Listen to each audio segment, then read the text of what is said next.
Wagni machiegni nyakwara moge jwange chenro makawuono mar ohala gi mwandu.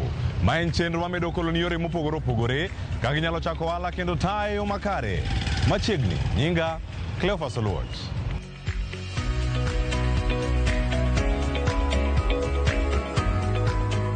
Nyakwara moge jwange meso mar ohala gi mwandu wachako kod ohala mano mag loso omena kendo medo ne ndhadhu moro e iye kanyo manyalo miyo use nyaka chirni maoko. Sigana ni otero nyaka kaunti ma Migori, alwora Masori, Karungu. Kendo kae nyakwara moge jwang' waromo kod ja ohala mabende timo ohala ni mar omena e rang'iny mamalo ni mar iye ka ogolo omena ni kaluo kendo tero nyaka pinje maoko mabende ouso to yudo yuto moduogo godo to kokalo kuom ohala ni jogi yudo godo yuto kata ngima makare. Kawuono wamenyo sigand omena kakilose kendo medo ndhadhu kakitime kod Sheila Olang mawuok Sori Karungu nyakwara moge jwang'. Winjane kaka nochako ohala ni kendo kaka otaye nyaka sani.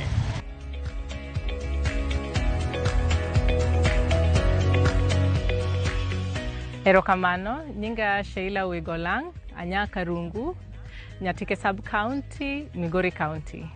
Ohala matimo Nyatike wakae en ohala mar uso omena. Aka omena, walose maber, ka waselose maber, ma watuoe maber, to wause pinje maoko. Gisani wause Amerika. An kaka nyanam, kata ng'ama odak e county manigi nam, naneno ka ne nitie report moro manowacho ni wantie gi shida maduong' kabisa mar weche mag ayaki e dho nam. Gi kizungu wacho ni sex for fish. Naneno ka ne nitie shida moro matin mane wan go ni joma nitie e dho nam ne yudo rechgi, to rechgi ok duog kendo kachak konyo kendo community kata alwora ma wantiego kae. Koro ka naneno kama nawacho ni omena ni, ng'eni omena ni ochal gold mar chiemo. En gi tije mang'eny kabisa manyalo konyo ogandawa. Koro awacho ni we aka omena ni wanene kaka wanyalo lose maber mondo wadhi to wause oko. Gimomiyo wause oko en ni gimoluongo ni extra added value. Ka wause oko kacha wanyalo yudo pesa maber ma kendo wanyalo chulo go joma tiyo kacha maber. Kendo wanyalo kendo dongo community ma wantie. To maduong' kabisa en ni anatiyo gi mon mantie e dho nam kae. Mage jok ma primarily ma employ kata mandiko tich e weche mag omena ge. Asomo Amerika, to mana somo kacha samoro nadhi e duka kadhi nyiewo chiemo, to naneno bei mane gigoyo bech omena ne ni malo kabisa. Koro mano nomiya idea ni omena negi samoro na choncha negi kawo kata mana 100 grams, iuso ni gimoro $10 sani ka waloko kae dhi gimoro over maybe 1,500 ne omena matin kabisa. Koro mane kuma paro nodonjo ira. Wacho ni to ka giuse kamacha to omena gi gigolo kuonde mang'eny kabisa e piny ngima. To lake ma wan go ka Lake Victoria ni, nam ma wan go ka Nam Lolwe ni. Nam Lolwe, Lake Victoria is the second largest freshwater lake in the world. Koro onge omena mamit manyaingo omena ma Lake Victoria. Nikech mar kika nega kuonde mopogore opogore, kata Kenya ka moko waga Lake Turkana, wan gi omena kuonde mopogore. Koro kanye kuma paro cha nochako ni paro ni to ng'ombe wan gi omena dala, wanyalo kawe wanene kaka wanyalo kete e market kae mondo wause bei mani malo kamano mondo wanyal konyre kod. Kaka nawacho mokwongo, ma en ohala makete mine. Nakete mine nikech e society wa kikawo mine ti konyo gi weche mag dongruok, tineno ka alwora te kata piny winjo maber. Nikech wan kaka joma mine, wan ema wang'iyo maslahi mag nyithindo, samoro wamoko gi weche school fees gi gik makamano. Koro wacho ni ma dwaro ni obed ohala ma watime kaka wan joma mine. So gimokwongo matimo en ni identify kata kawo mine ma nyalo bedo ni dwaro konyruok matin. Mage mine maketo kawo. Kini kawo kata ndika jok mang'e musiepe na. Koro nyaka gibed ni gin mine ma nyalo bedo ni dwaro medo gima gin go.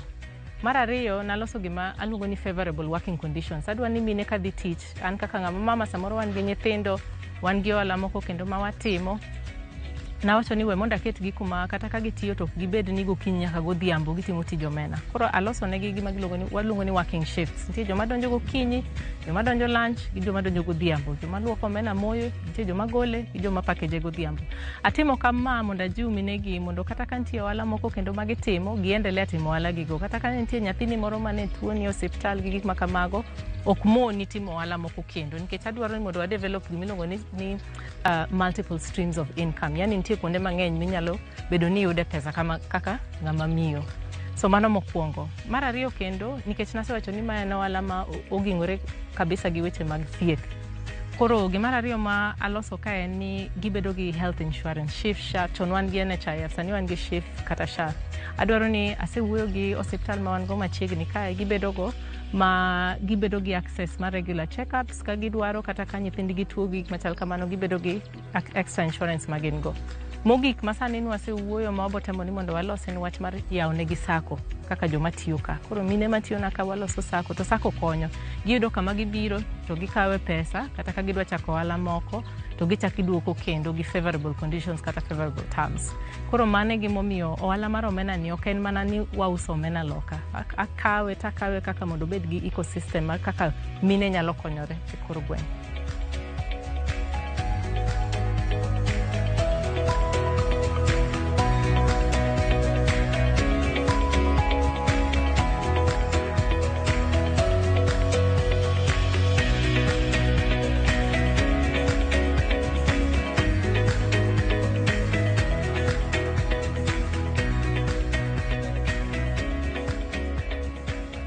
Anya wacho ni omenda madwarore mondo ichak ohala machal kamae, anya keto gi nyadiriyo kata categories ariyo. Mokwongo, wawacho ni mana capital mar gero. Kaka ineno kaka cha wan gi greenhouse, wantie gi stainless steel, gi gik machal kamagi.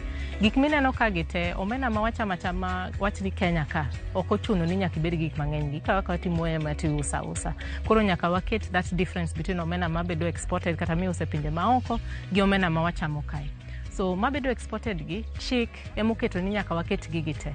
To kin gi capital mar gimoro anya wacho ni kaka $2 million nyalo konyo, nikech mano konyi mondo iket greenhouse. Greenhouse nyaka tigi solar, nyaka iger kuma kende kaka ineno wagero kane, gi system kaka idonjo kaka iwuok, ochal factory maloso rech. Koro ema wacho ni ka in gi gimoro $2 million inya chake matin kati iyawo kidhi kanyo. Mar ariyo, omenda madwarore en wach gima luongo ni processes kata bureaucracy. Mondo yud permit kidhi ka KEBS mitiek, midhi fisheries mitieki, mitim gigo te, okawo pesa mang'eny. For example, gima luongo ni COC, Certificate of Compliance, ma each stream mar omena. So kidwaro omena motuo kata omena mowang', each COC kende kawo 70,000 per year. Anya wacho ni sirkal emosebedo ka compliance gi weche mag sirkal obede county kata obede sirkal maduong', emosebedo ka miya pek kabisa. Nikech iyudo ka ntie barupni mang'eny ma nyaka itim county level kata e national level mar compliance. To iyudo ka katibie county kae, ng'amara amora ma e county government manyalo mako lweti kata jiwi ni we akonye wuoni gi jo national government kama kata mondo atai, nikech gigi ok onyuoli ni mondo ing'e timo gigi te. Koro iyudo ka onge ng'at momako lweti at county level matemo konyi mondo iyud compliance kata mondo iyud gigi. So anyalo jiwo kata county, sirkal mar county ni kan wan kaka johala matemo medo tich e county kae, ka de giyie mondo gimak e lweto mondo gijiwa mondo kata ka wadhi e national government to wadhi gi pek moro ni county be omako lweto kendo tayowa e weche mag yudo compliance. Mar ariyo, sirkal nyaka bed ni konyo johala, nikech sirkal owuon onge gi tich modwa miyo ji. Koro johala matindo gi wane jok ma kendo wakawo ji to wa create employment opportunities. Why increase purchasing power mag ji mondo ji obed gi gimoro matin e lwete, nikech kibiro itiyo kata komena ka sami dhi ot godhiambo ok inyal koso chak ni moro kata skari ni moro midhi chamo gi nyithindi. To mating'e ni miyo weche mag ekonomi endelea. Koro sirkal nyaka jiw small business owners, nyaka giendelea jiw small business owners kabisa. Higni 5 mabiro adwa bedo mama omena. Adwa tango ne Migori County ni nama wantiego kane. Mae mwandu ma Nyasaye ogwedhowago. Nyasaye nomiwa nambni ni mondo wabed ni wanyalo maximize kata wanyalo chieme nambwani wan kaka oganda maluo mantie kae kata wan kaka oganda modak e county kae. Koro gimokwongo madwa timo the next 5 years, adwaro ni gimoro amora miluongo ni value addition e gima anam ka nyaka watim locally. Ok adwa ni wakawo gik moko kaka wachoga pile, kaka ochonge ma kuom omena gi. Ikawo gi titero gi Thika mondo los chiemb gwen. Magi gik ma wadwa ni mondo koro rum. Wadwa ni omena ni kakawe to omena cha use to chonge modong' ka be waloso go chiemb gwen to watiyo go mana kamano mondo wane kaka gik ma nam ka nyalo konyowa kaka oganda mar county. Market ber, kendo market ber kabisa. nadhi atimo market development kono tayudo ni in fact omena man go ma tero kocha tin kabisa ok nyal kata romo market mantie oko kacha.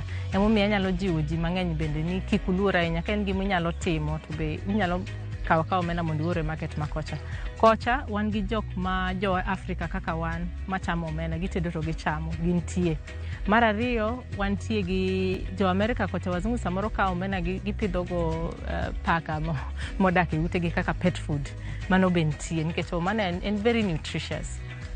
Mar adek kendo omena imedo en source mar protein. Koro kata joma ohero ga gym matimo protein shake gi nitie joma nyiewo America kucho ka loso as one of the ingredients ma giloso go protein. Koro tijo omena ng'eny kabisa. To oko kocha mano koro konyo market bedo maber kabisa. Then ber bende king'e kaka itimo marketing strategy. An kadhi ka uso omena lo kata ause gi story. Ging'eni omena ma karungucha ka nyiewe to ang'eni odhi konyo kama gi weche mag thieth, weche mag mine, weche mag sako. Koro macha konya bedo gi priority e market. Kakelo omena nacha to ging'eni omena moa Kenya cha. Macha omena cha ber nikech odok Lake Victoria mbele kacha to chako konyo ji kendo. Konya to ni market ber kendo market duong' kabisa.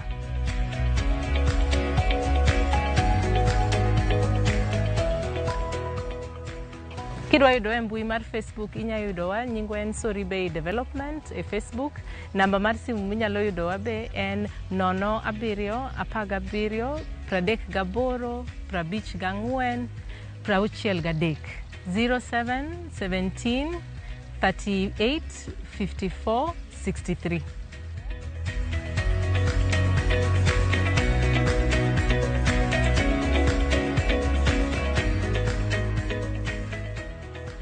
Nyakwara moge jwang' odiochieng' makiny en chieng' tich abich tarik 14 dwe ni mar ariyo en odiochieng' hera.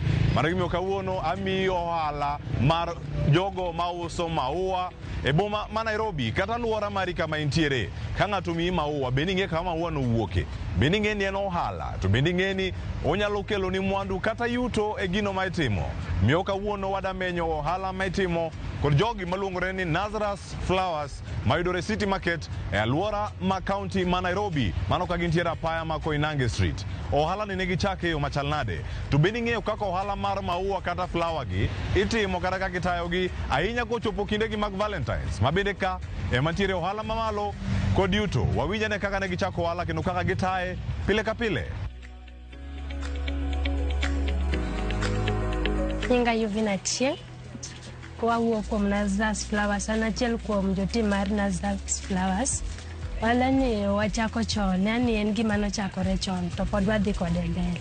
Nwachaki nikech kwang'iyo wala ni ober kasto tich mar maua ni miyo koro jok ma wach ni inyalo miyo ng'ato maua kidwa, yani kiero ng'ato kata kidwa surprise ng'ato tinyalo miye maua. Koro nwaneno ni wala ni wachake nikech waneno ni ober. Maua wagolo e puothe mopogore, wadhi ga e puothe wagolo gi puothe mopogore, wanyagolo gi kata e puodho mar Kisumu, yani puothe mag maua. Koro wawuotho ga, ok wabed ga kamoro achiel, wawuotho kama maua nyalo yudore. Mor mwayudo kaka chieng' Valentine wabede ga gi mor maber nikech chieng' no maua dhi ga mang'eny. En chieng' mar hera ma kiero ng'ato tinyalo miyo maua.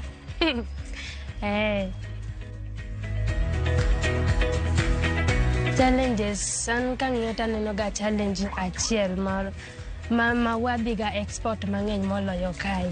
Awach ni gidhi ga export mang'eny moloyo madonga kae, lakini but wambe watemo ga matek mondo wambe wayud ga maua. Location king'iyo ni yani ing'iyo kaka kama use ni chal nade. Inyalo bedo ga e location machielo tinyalo yudo ni jikala maonge gima nyiewo gimoro. Koro nengerang kama ineno ni jikale ji nitiere, yani kaka wane tendara ni. Koro jikalo ng'ato koneno maua to dhi lombo wang'e kasto dhi biro. Gin gi maana gi kaka maua mar red onyiso maua mar hera. Kasto maua mar pesa be inyalo surprise ng'ato chieng' mar hera no kata chieng' mar birthday ne. Ng'ato nyalo miyi oda kasto wacho ni adwa ni losna maua mar pesa. Kama odwa ni losne pesa mar pesa diwa kasto koro kamane kaka udhi ng'iyo kaka yani kose koni ni adwaro maua mar pesa marom kamae, koro mano pesa no unyalo oro ni simi kasi nyalo tiyo gi mari kasto nitie kaka koro duwo e kai. Jomoko chako ga kata mag 50-50 mar 5,000. Koro luore gi pesa midwaro, jomoko dwaro ga mar 100 nyaka pesa yani kiwango mogike kamano 1000 be waloso ga 500 200 mago. Inyalo changanya gi 50 200 500 100. Inyalo riwo gi pamoja, but nitie kaka iloso kasto dhi bedo shape maber, odhi neno maber manyalo lombo wang' ng'ato kasto chako duogo chieng' machielo.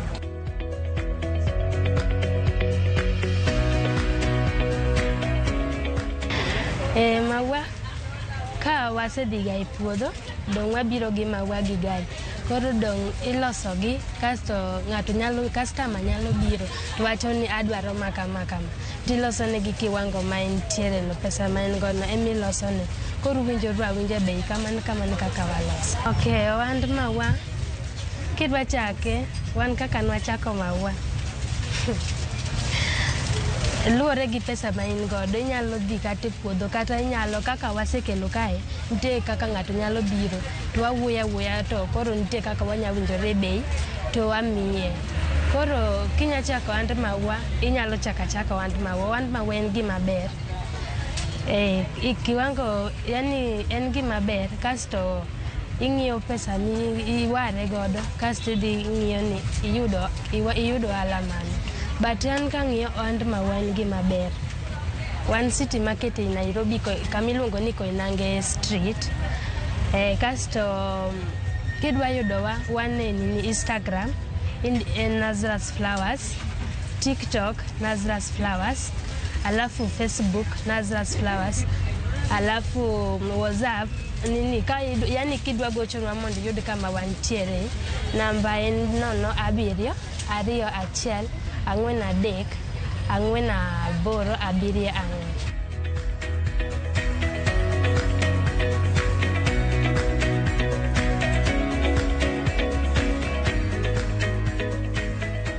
Haya nyakwara mogajwang' mano sigana mar maua. Kiromo kada kumoro kuna tami maua mari to mani makuni kanyo ni Happy Valentine's Day kawuok kuom kar kae to kata kanyo mano giko mar chenro. Wakaw mana yweyo masani aduogo kod ja ohala mar Juma. Kik idhi mabor.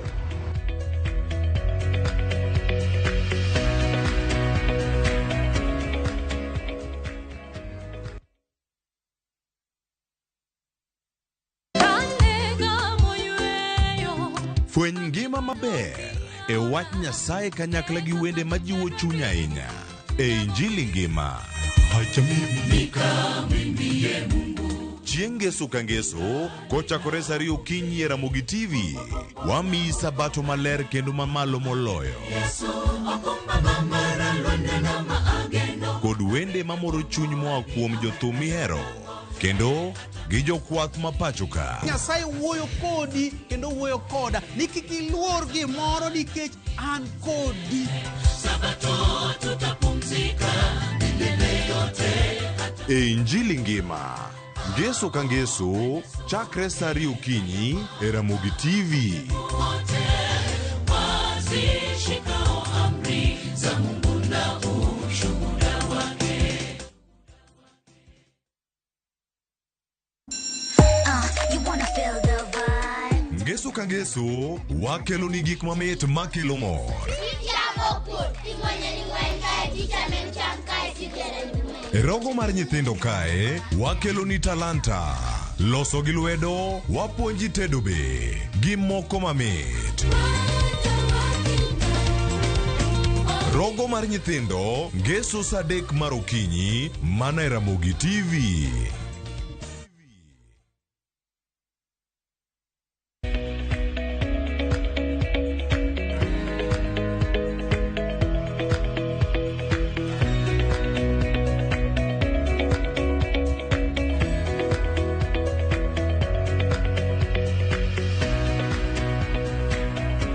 Machiegni kendo nyakwara mogejwang' e chenro ni mar ohala gi mwandu kendo en mor mara ni pod ikete kar kae chenro ni anwachaki nyaka sani to bende nyalo miyo paro mopogore opogore kaka wanyalo biro iri, wamenya ne ohala ma itimo, imiyo wariekni kaka wanyalo chako moko bende, kendo watagi e yo makare kokalo SMS line wa maen 33600 kata mbui marwa mar Facebook amiyudwa kacha Ramogi TV. To ka ioro ote machuok, chaka kanyo ni ohala gi mwandu kata hashtag ohala gi mwandu. Titag Ramogi TV kato bang'e wabedo kod ng'eyo kaka idani watim chenro ni mar ohala gi mwandu.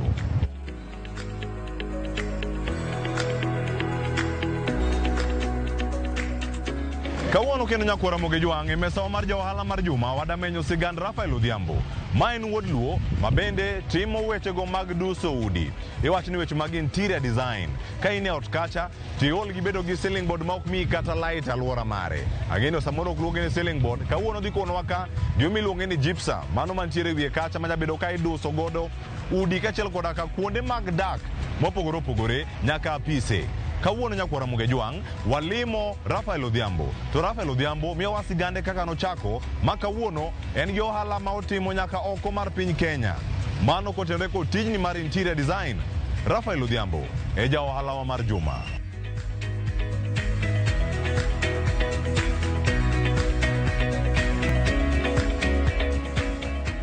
Nyinga iluonga Rafael Odhiambo Orano, tawuok e gwenge ma Goro Simbo, Ramonde, Ugunja. To ohala ni nachaki 2010 mar duso udi. Ohala mar interior kidwa chake mokwongo, to nyaka ibed gi tools magi nyaka ibedgo. Nikech equipment mokwongo dware kamoro amora midhiye. Nikech client ok nyal luongi kamoro kionge gi equipment mantie. Nyaka ibed gi equipment kaka drills, cutting machines kod tools mamoko mang'eny mantie. Kana chake naonge kod tools manitiere, nayudo ka tich ne tek ahinya, to nachako nyiewo gi mos nyaka ma nyiewo gi matieko gite mabedo kodgi, mayudo ka koro tich ne yot. Nikech kamoro amora kidhiye nyayudo ka stima onge, to inyalo tiyo gi machines moko machielo mok ti gi stima. Sirno nokayudo kuom omenda, nachake ng'ama nopuonja tich manok mako bada, ma en Mariam Edward Jarongo. Mano mako bada kana chako tijni, to nitie advice moko manomiya ni samitiyo to cham matin tikan matin, inyiewo go mashinde magi mikano mos. Ene manomiya chir kojiwa e weche mag tije mag interior designs. Komako bada kana timo savings, nachako nyiewo mashinde mos. Kana nyiewo mashinde na matieko. Challenges manayude ndalo mane ohala ne piny, ne kaka inyalo yudo ni kaka inyalo konyori e ot ni onge. To nitie puonj manayudo kuom mano, ni ng'ato kata katiyo to nego kan gire moro achiel ariyo adek moko, kata onyalo yawo business mare monyalo timo sama side hustle. Nyaka bedi sama ng'ato timre nadi, sama ng'ato tiyo. Koro mano be nokonya moyawo wiya, ma aseyawo businesses moko bende asetimo mar mondo achung' malo. Mokwongo tijni ahere gi chunya, nikech gimoro kidwa timo mokwongo nyaka ihere. Kok ihero tich mitimo no to ok inyal hero tich mitimo. Nyaka ihere mokwongo mi volunteer gi chunyi. Kora ka Nyasaye be nya yawo ni wang'ayo e tije wa matimo ni. Mane gima wacho. Nikech tich ka ng'ato tiye to nyaka awach ni kitimo gimoro to chunyi onge kanyo, tiyudo ka nitie digni moko manyalo betie, nikech pacho keto kanyo, inyalo loso gimoro iloso gimoro marach. Lakini kihero gimoro titime gi chunyi te nikech gino ihere, to kanyo moyudogo another client ma prefer from first somebody ni ng'ani motimo na tijni, ng'ani motimo na, to kanyo moyudogo mor marwa mar tijni. En ohala makelo mwandu, nikech tijni osetimore e dek moko. Tijni osetera nyaka e pinje moko manapar nok anyal chope. To kata kiwuotho to iyudo ka in gi sir mowuok kuom jok moko machielo kitimo tijni, nikech ng'ato nyalo bire e site maduong' to neno ka kitiyo tijni, to en gi moro ni kijana matindi be nyalo manage timo gi adiera. Nitie jok moko bende ma nitie kaka kata ka gidonjo ka giwuoyo kodi ka gido ka tich ber, to miye mor mar kata luongi tich, nikech oyudo ki ng'at ma ohero tije.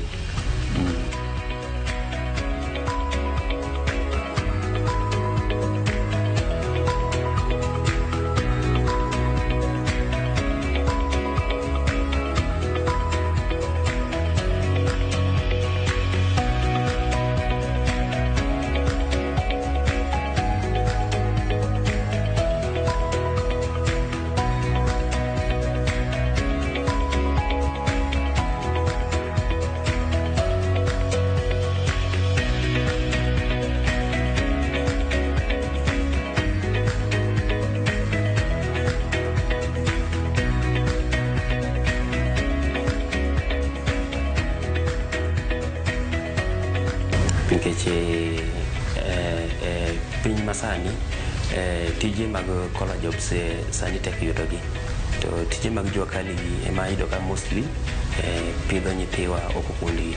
Koro gima nyalo kwayogi kata kapo ni yudo kata na mjengo moro, nikech iyudo ka vijende masani bende oluoro donjo mjengo, mano gima be chandowa sana sana. To sama anyalo nyisogi ni ginyalo chako gi matin nikech bende nachako gi mjengo, ok nachaka once nadonjo interior, niwachako gitingo kidi gi simiti hivyo. Koro bang'e mane ora nokawo macho ni hapana, we muda kai muda roke field mar aluminium gi gypsum, keche bana timo tije mag koroga go chon kana donjo Nairobi ka en mano biro mano mako lweta Tanzania. Koro nyalo chako magi wano konya tamre konyo ng'ato lure ni ng'ato ni kanye specific and kure wanyalo konyo gi, keche wabende nokonywa, to jok manokonyo ok gin wadewa, gin mano osiepewa. Vijende to nitie masema ko lwetegi, kendo ka yudo kata ka tiche seche moko en tije mang'eny taoro gi kuonde moko gidhi gitiyo, ta nadhi kuonde moko bende atiyo, mar mondo watimre nade wadongre kwa dhi mbele. Mane gima bende adwaro, to asema ko vijende kata nitie kijana mabende wan goka mabende sani opuonjoro dhi mbele gi puonjoro nitie moro mosego kelo ta mabende moko bende sedhi okalur mar mako lut mag vijende.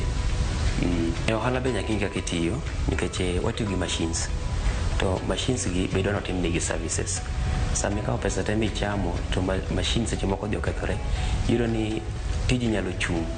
Mane omiyo nagoyo kwan macho ni amed machines moko monyalo tiyogo kata ka stima onge kata ka generator onge, to tich nyalo dhi mbele, tich ok nyal chung' mar mondo wagol gimiluongo ni lose profit e tije wagi. Waloso aluminium sliding windows, waloso showers mag aluminium mag kuonde ma ji luokore, keche kuonde ok nyal keto dhudi mag bao, gibro top to gibro wuok. Waloso kitchen cabinets man tijikon, waloso nyaka wardrobes mag bedrooms, alafu waloso nyaka ceiling, alafu mogik waloso nyaka panels mag roofings malo mag shades maketo liet ok nyal bedo nini e veranda oko. Higni osekalo 15. Gima nyalo wacho ni jogo manena ni tijni mokwongo en tich ma na volunteer gi chunya na time kalure gi achiel ariyo madek mananeno ndalo manani school, to na amua gi chunya ni mai tich maratimo nikech ang'e ni mai tich mabro timo nadi mabro tera mabor. Koro anyalo nyisogi kata jok manena ni kik give up ka gidwaro timo tijni. Kidwa yuda e Facebook iluongane Raphael Clinton Odhiambo, kata e TikTok Raphael Clinton Odhiambo. To kimanya idwara e namba mar sim, namba na mokwongo en 070 19 2 9 10 55.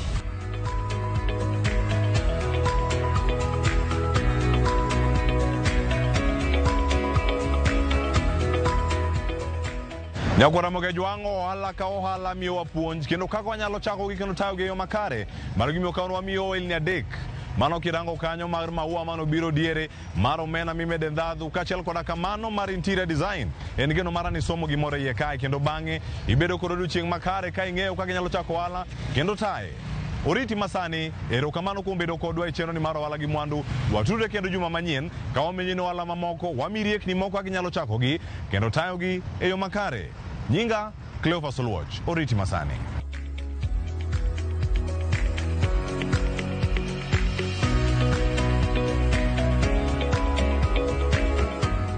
Mondo mine chenro ni kod mamoko mag ohala gi mwandu, donje viewsasa.com.